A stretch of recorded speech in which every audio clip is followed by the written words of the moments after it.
Ajeng mendaki Gunung Lawu sendirian, hanya untuk membuktikan satu hal. Cerita mistis tentang gunung itu hanyalah mitos. Tapi semakin tinggi ia naik, hutan justru terasa semakin sunyi. Terlalu sunyi. Di tengah kabut malam Jumat Kliwon, ia mulai mendengar suara gamelan dari arah yang tidak jelas. Dan ketika sampai di dekat Hargo Dalem, ia melihat sesuatu yang tidak seharusnya ada di sana. Assalamualaikum warahmatullahi wabarakatuh. Selamat datang di Arsip Sunyi HD. Dari kota mana kamu menonton malam ini? Tulis di kolom komentar. Sebelum cerita dimulai, silakan like dan subscribe agar tidak ketinggalan kisah mistis berikutnya. Jika sudah, mari kita saksikan bersama. Semoga kalian yang menonton saat ini selalu diberi ketenangan hati, dijauhkan dari hal-hal buruk, dan dilindungi dimanapun berada. Terima kasih sudah hadir dan menjadi bagian dari perjalanan kisah di channel ini. Ajeng tiba di base camp Cemoro Kandang sekitar pukul 8 malam. Jalan menuju sana hampir kosong sejak magetan. Hanya beberapa warung yang masih menyala lampunya, selebihnya gelap dan sepi. Udara pegunungan sudah mulai turun dinginnya. Bau tanah basah dari hutan di sekitar kaki Gunung Lawu terasa jelas. Bahkan sebelum ia keluar dari mobil travel yang ditumpanginya. Ia berdiri sebentar di depan papan kayu, bertuliskan jalur pendakian. Lampu neon kecil di teras base camp menyala redup, membuat bayangan pepohonan pinus di belakang bangunan tampak lebih gelap dari biasanya. Ajeng sudah beberapa kali mendaki gunung sendirian. Lawu bukan yang pertama.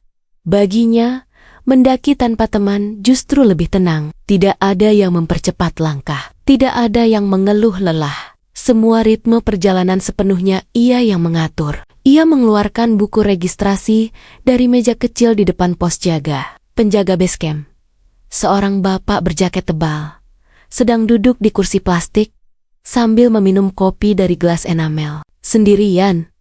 Tanya bapak itu tanpa mengangkat kepala. Ajeng mengangguk sambil menulis namanya. Ajeng Pradipta, Solo. Bapak itu akhirnya menoleh. Matanya menatap Ajeng sebentar, lalu bergeser ke jam dinding di belakangnya.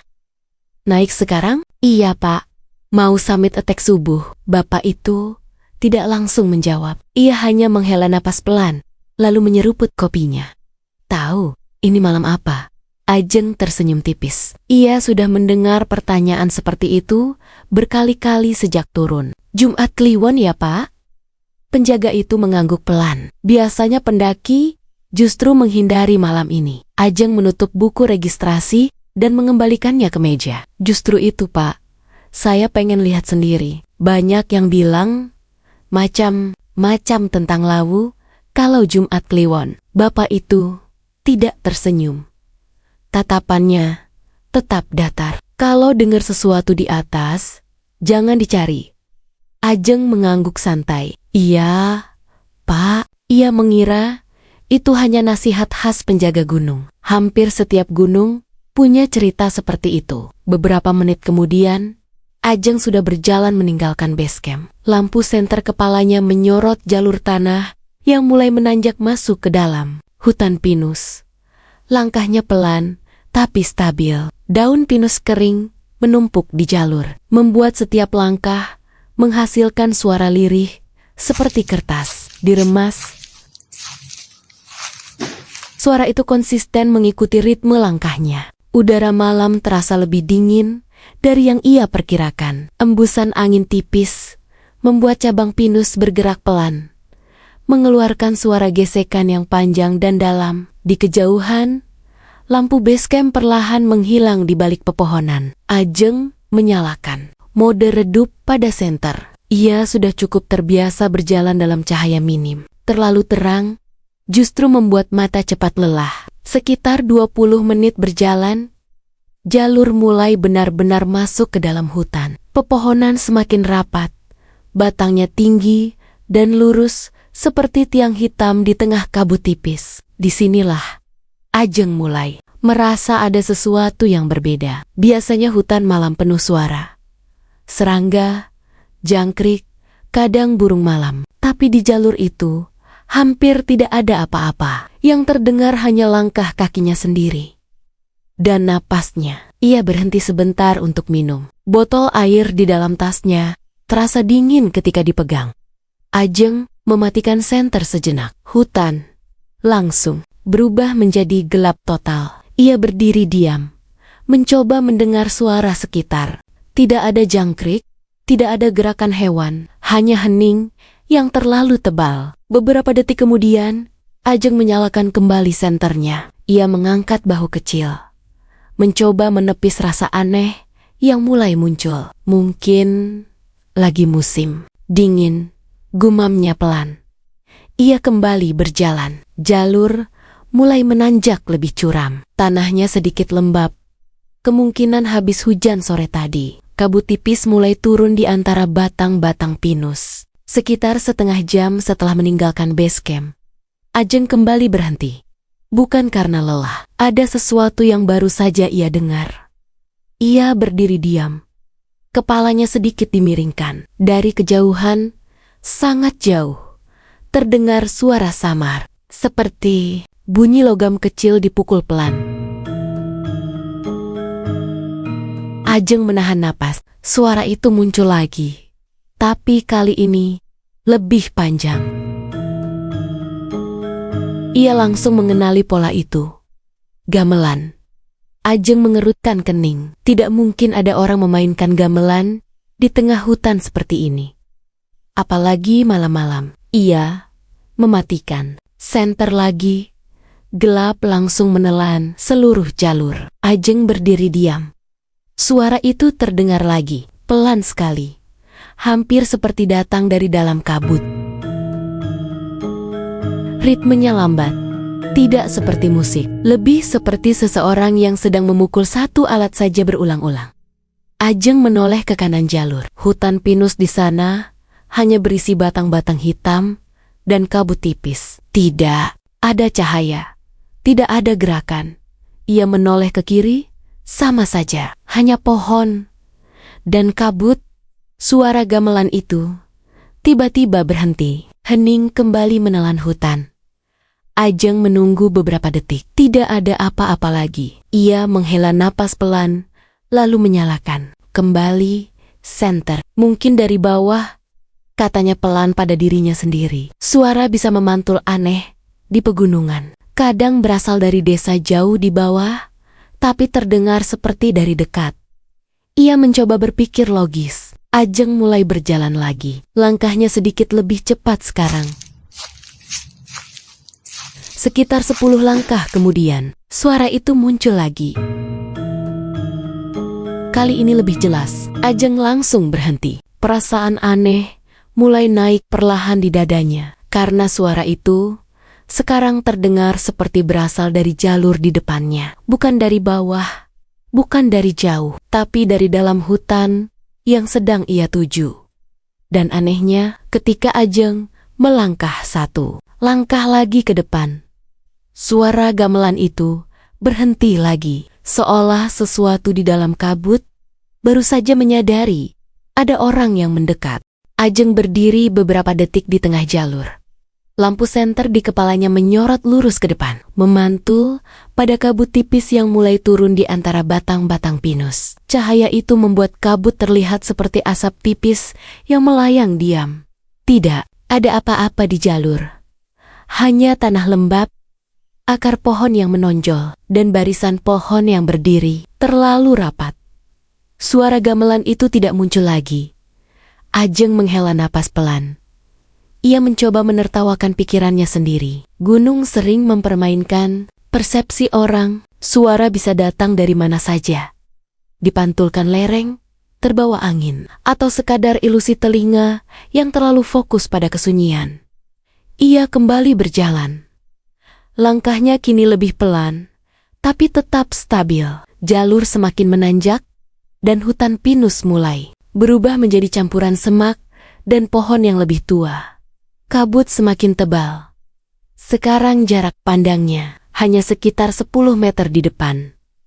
Lampu senter membuat udara di depannya terlihat penuh partikel air kecil yang bergerak. Perlahan,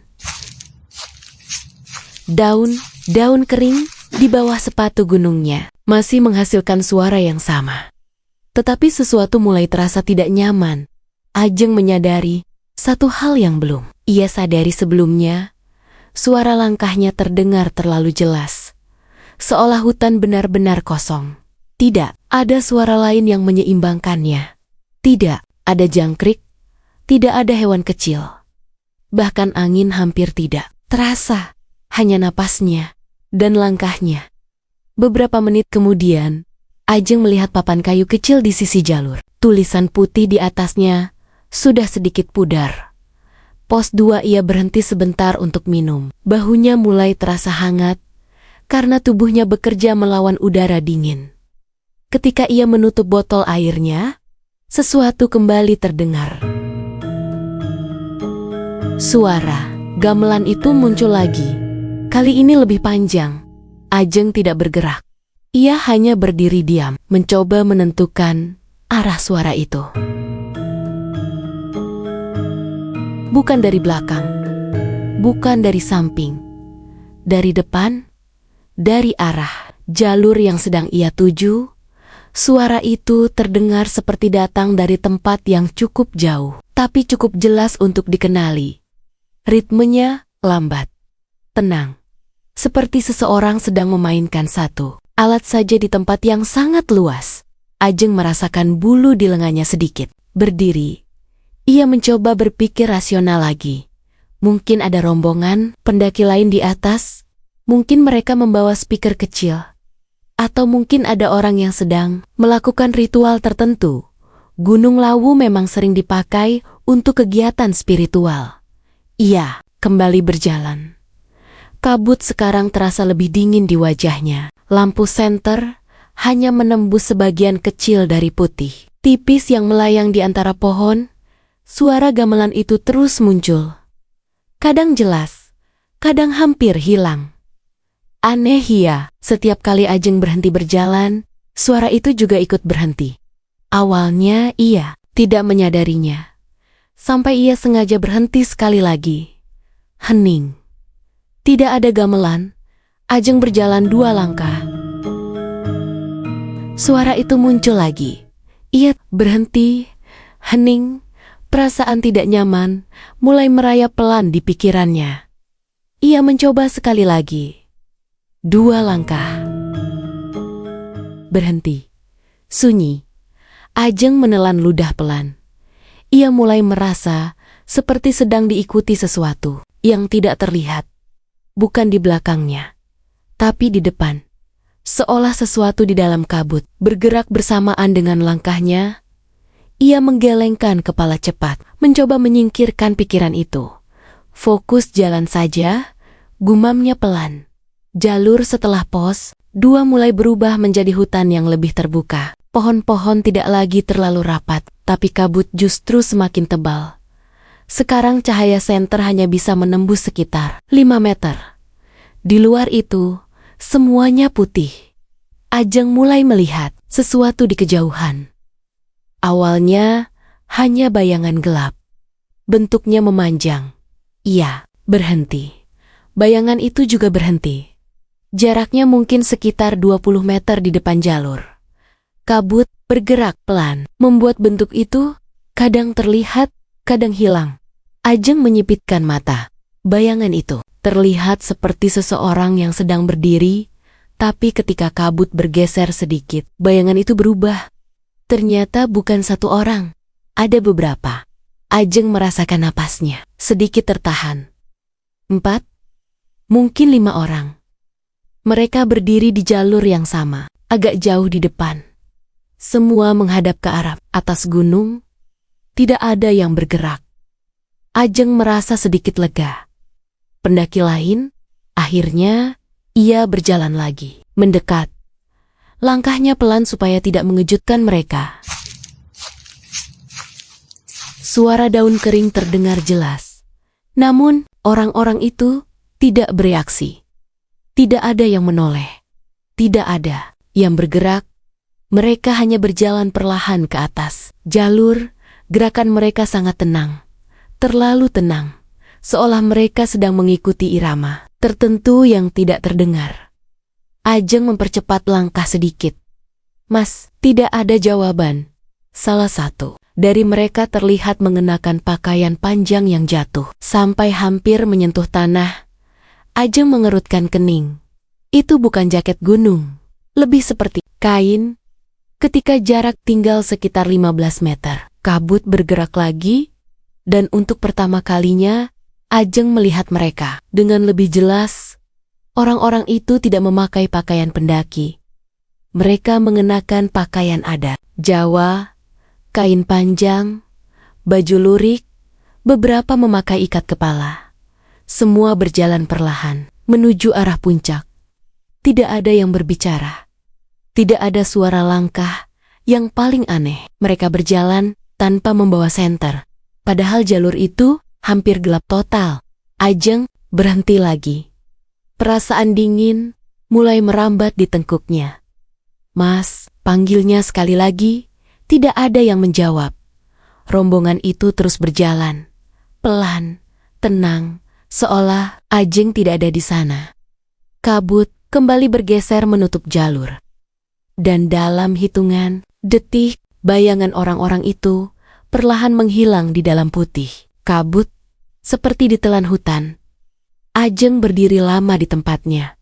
Ia mencoba meyakinkan dirinya sendiri. Mungkin memang ada rombongan ritual. Mungkin mereka sengaja tidak mau diganggu. Masuk akal. Masih bisa dijelaskan. Ajeng akhirnya kembali berjalan. Namun, setelah beberapa langkah, ia menyadari sesuatu yang membuat langkahnya perlahan berhenti lagi. Tanah di jalur itu cukup lembab. Setiap langkah sepatu gunungnya meninggalkan jejak jelas. Tapi jalur di depannya, yang baru saja dilewati 5 orang tadi, terlihat bersih. Tidak ada satupun bekas langkah kaki. Ajeng berdiri di tengah jalur cukup lama. Lampu senter di kepalanya menyorot tanah yang masih lembab di depannya. Tanah itu cukup lunak untuk meninggalkan jejak. Sepatu gunung Ajeng sendiri mencetak pola sol yang jelas setiap kali ia melangkah. Namun, jalur yang baru saja dilewati rombongan orang tadi kosong, tidak ada jejak, tidak ada bekas tekanan tanah, tidak ada patahan kecil pada daun pinus yang berserakan. Seolah tidak ada siapapun yang lewat di sana beberapa detik lalu. Ajeng berjongkok. Perlahan, ia menyentuh tanah dengan ujung jarinya. Lembab. Kalau ada orang berjalan di atasnya, pasti ada bekas. Ia menoleh ke belakang. Jejak sepatu miliknya sendiri terlihat jelas mengikuti jalur turun ke arah pos 2. Ajeng berdiri lagi. Dingin di punggungnya. Sekarang bukan lagi karena udara gunung. Ia menarik napas panjang dan mencoba memaksa pikirannya tetap logis. Mungkin mereka berjalan di sisi jalur. Mungkin tanah di sana lebih keras. Mungkin kabut membuatnya salah lihat. Ia tidak ingin memikirkan kemungkinan lain. Ajeng kembali berjalan. Namun kali ini, langkahnya jauh lebih hati-hati. Suara gamelan itu muncul lagi. Sekarang lebih jelas dari sebelumnya. Tidak lagi seperti suara. Jauh, lebih dekat. Seolah berasal dari suatu tempat yang sedang ia dekati perlahan.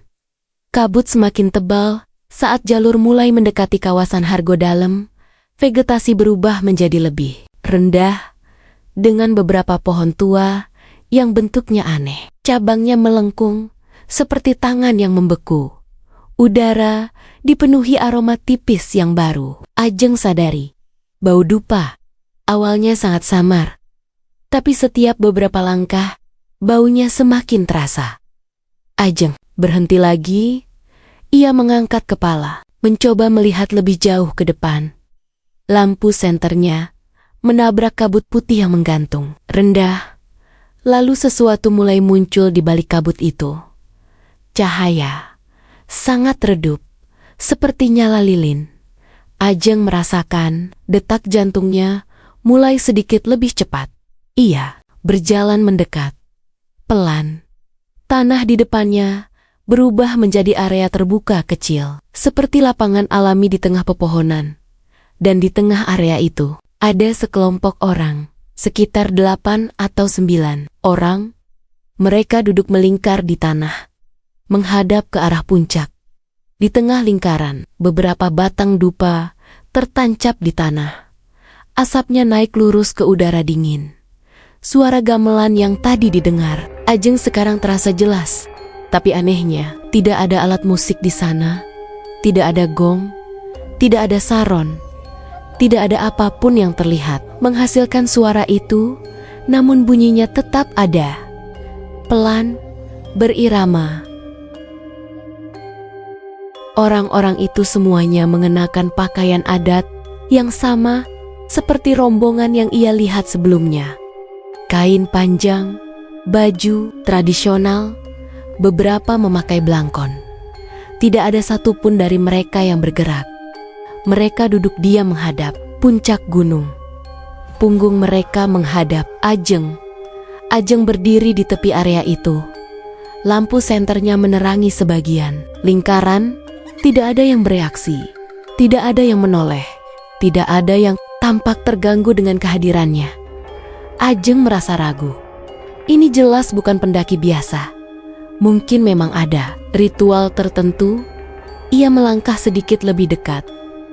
Daun kering berderak di bawah sepatunya. Tidak ada reaksi. Suara gamelan masih mengalun. Pelan, Ajeng melangkah lagi. Sekarang jaraknya hanya sekitar 5 meter dari lingkaran itu. Bau dupa menjadi sangat kuat. Kabut bergerak perlahan di sekitar mereka, membuat pemandangan itu terasa seperti potongan adegan dari masa yang berbeda. Ajeng mulai merasa tidak nyaman. Ia tidak tahu apakah ia seharusnya berada di sana. Ia berbalik sedikit, berniat kembali ke jalur. Saat itulah, salah satu dari orang yang duduk di lingkaran itu berbicara. Suaranya pelan, tenang, tapi sangat jelas di tengah hening. "Kamu tidak diundang." Ajeng membeku. Orang itu tidak menoleh. Kepalanya tetap menghadap puncak. Kenapa datang malam ini? Ajeng tidak bisa langsung menjawab. Ia bahkan tidak yakin pertanyaan itu ditujukan padanya. Tidak ada satupun dari mereka yang melihat ke arahnya. Namun jelas, mereka tahu ia ada di sana. Ajeng mundur satu langkah. Jantungnya sekarang berdetak sangat keras. Lampu senter di kepalanya sedikit bergetar karena napasnya mulai tidak stabil. Ia menunduk sebentar. Dan disitulah sesuatu akhirnya benar-benar membuat darahnya terasa dingin. Tanah di sekitar lingkaran itu terlihat jelas, lembab sama seperti jalur sebelumnya. Namun di seluruh area itu tidak ada jejak kaki, tidak ada bekas duduk, tidak ada tanda tanah terganggu.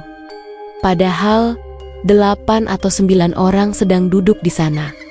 Satu-satunya jejak yang terlihat hanya milik Ajeng. Ia mundur 2 langkah lagi. Suara gamelan tiba-tiba berhenti. Hening, langsung menelan area itu. Tidak ada yang bergerak, tidak ada yang berbicara lagi. Ajeng tidak menunggu lebih lama. Ia berbalik dan berjalan cepat kembali ke jalur. Langkahnya berubah menjadi setengah berlari. Daun kering berderak keras di bawah sepatunya. Kabut menelan jalur di belakangnya. Ia tidak berani menoleh. Tidak sekalipun butuh waktu lama sampai akhirnya ia kembali melihat papan kayu pos 2, dan lebih lama lagi sampai lampu base camp terlihat dari kejauhan. Ajeng tidak menceritakan apapun malam itu kepada penjaga.